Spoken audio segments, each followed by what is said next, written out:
Dubbed the business mystic, Finnian Kelly is a transformational intentionality speaker and coach known for his unique ability to awaken consciousness in business leaders and inspire entrepreneurs to find deeper levels of meaning and purpose in their endeavors.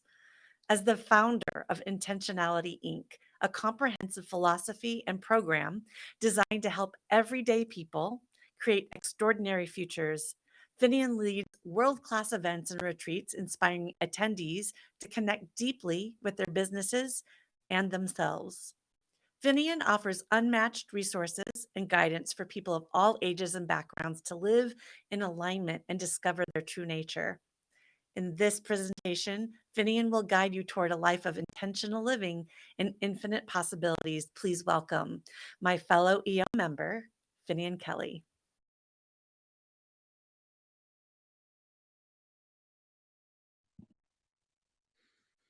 Hi, everyone, and thank you so much, Natasha. So, you would have heard from my introduction that I'm all about intentionality. And I think, actually, I know Natasha oozes intentionality, as you can tell from this book launch. It's very inspiring for someone who's in the final stages of writing their book.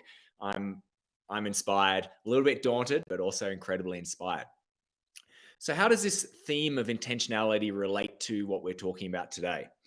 Well, intentionality to me is defining how you want to feel and then taking deliberate action towards it. You'll see that it's the combination of vision plus action. Now, there's a lot of people in the world who are taking a lot of action. They're just going through each day, taking action, but they don't really have a clear vision for their life. So what actually happens is that potentially they're living someone else's vision for their life. Now, on the other side, there's some people who have great vision, great ideas, but they don't know how to line up their daily behaviors to actually get the outcomes that they want. So it's important that we have the two. Now, you would have also heard that it's about feelings. Intentionality is all about feelings because ultimately that's all we are. We're a big bunch of feelings. And what determines whether we feel like we're flourishing and we're feeling really great in life is if we're having more positive emotions and more positive feelings than negative ones. So we're feeling things like peace and connection and abundance and gratitude. When we have more of that, then we're able to really feel like we're doing well in life. Because unfortunately, what happens in the modern day world is we've got very focused on this story of success. And success to us is goals and outcomes and materialistic achievements.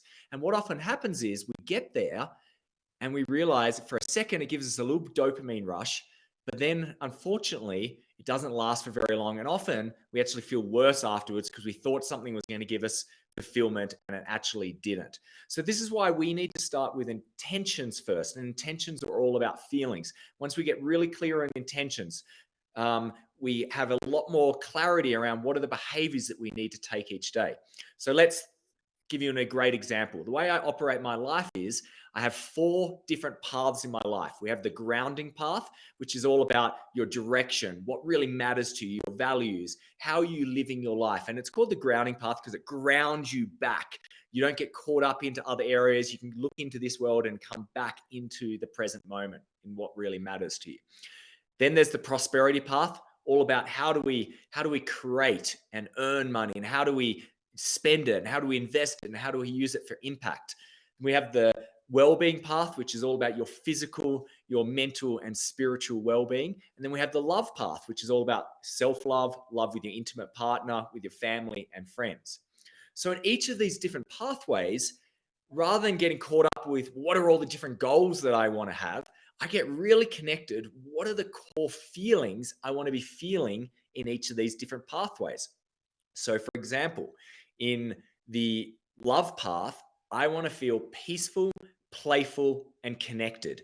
They're 3 feelings that I get super connected with. If I have them in my relationship with myself, with my intimate partner, and my friends and family, then it doesn't really matter what's happening in my life. I feel really, really wonderful. Now, how do I bring this into my life? So in the morning, I visualize and I start getting connected to these feelings and I see myself going throughout the day. And then I get connected to go, what are the behaviors that I need to do to bring me more of those feelings? Because behaviors always lead to the feelings. And so then when I'm in a situation, for example, I might have a little bit of a moment with my partner where I get triggered, and I might want to do a reactionary sort of complaint, or I might want to say something snarky. And instead, I remember, hang on, I want to feel peaceful, playful, and connected. Is that reaction going to lead to that? No, it's probably going to create a lot of disconnection. It's not going to be very playful, and I can tell you it won't be very peaceful. So instead, I go, what behavior could lead me to doing that? I take a breath, I respond, and maybe I go in with a hug, or maybe I just say I'm sorry, or maybe I just say I love you. So when you get connected to these feelings, you'll notice that your life just starts working out the way you want, because naturally you have a vision for how you want to feel. And then every moment you have free will about how you choose to respond to a situation rather than react, and with what behavior. And what really drives our feelings. So that's just a cool little technique you can really get connected to intentionality and change your whole life. So what else with intentionality? So something I'm relentless with is living life on my terms, and living life that brings me fulfillment and free from societal programs. You may have heard in life that in our body, we have two minds. It's actually one mind, just broken up into two. We have the conscious mind and the subconscious mind. The conscious mind is the ability we have to decide how we're going to respond in that situation. It's choosing what do we want to put our attention to.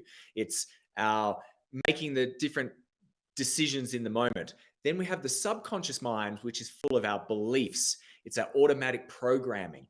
And it's really valuable for us for our subconscious program, because it means that we don't have to think most of the day. We can just program, and autopilot will do it. Think about when you're driving a car, brushing your teeth, your subconscious mind is doing that, so you don't have to waste any energy.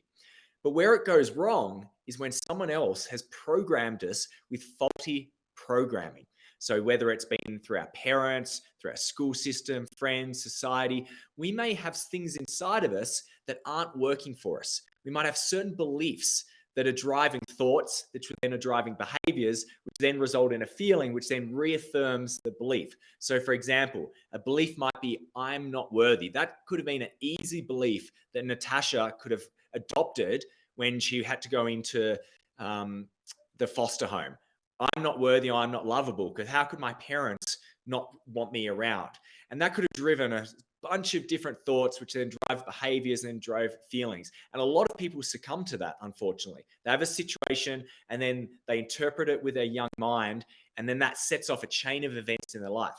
So I had a very similar moment to Natasha, where on my 10-year-old birthday, I felt like I was abandoned. And for that was my core belief that I'm always going to be abandoned.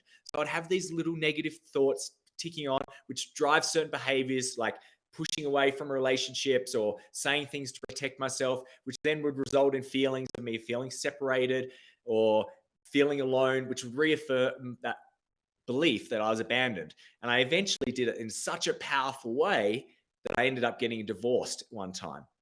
So I was relentless and going, I need to unwire the subconscious programming so I can start living life on my terms, one that's really going to fulfill me and bring me that state of peace and joy and love. So I had to start being relentless and going in and going, why is it that I'm behaving this way? Why is it that I'm feeling this way? And looking at it and going, oh, wow, there's another negative belief loop running in my life. And then I'd look at that belief loop and go, okay, I don't have to keep doing that way. I have free will over how I behave. So what would be a positive belief loop, and what behaviors would that person be doing to rewire their subconscious programming and work in a belief loop that works for them? And that's what I've been relentlessly doing over the last 5 years. And I can honestly say I am more happy and more fulfilled and more grateful and in a state of peace and love than I've ever been before. And all it was this relentless commitment to myself that I didn't have to feel the way I was feeling. Yes, a lot of things had happened in my life which were unfair, that were painful, that were traumatic. However, they happened at that time. And those people were hurting me in that moment. The rest of my life, I was choosing to hurt myself. And that's where I realized that I was the only one who could get myself out of this situation. And I've been relentless about choosing peace and love ever since.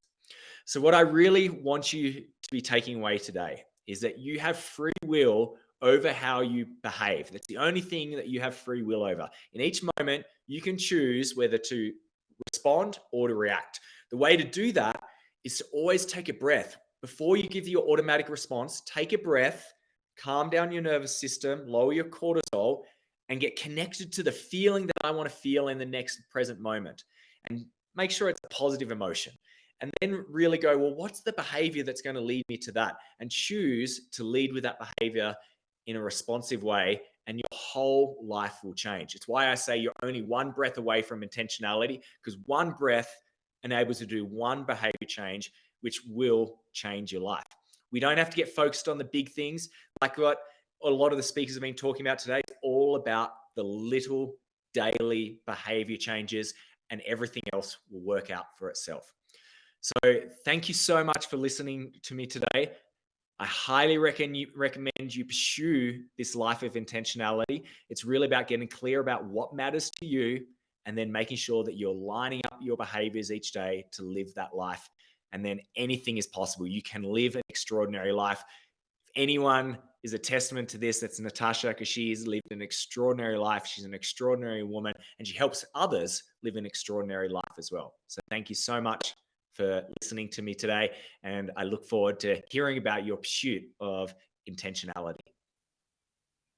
Wow, Finian, thank you so much. I'm so glad to have met you, and I appreciate you accepting the request for you to do this with us today.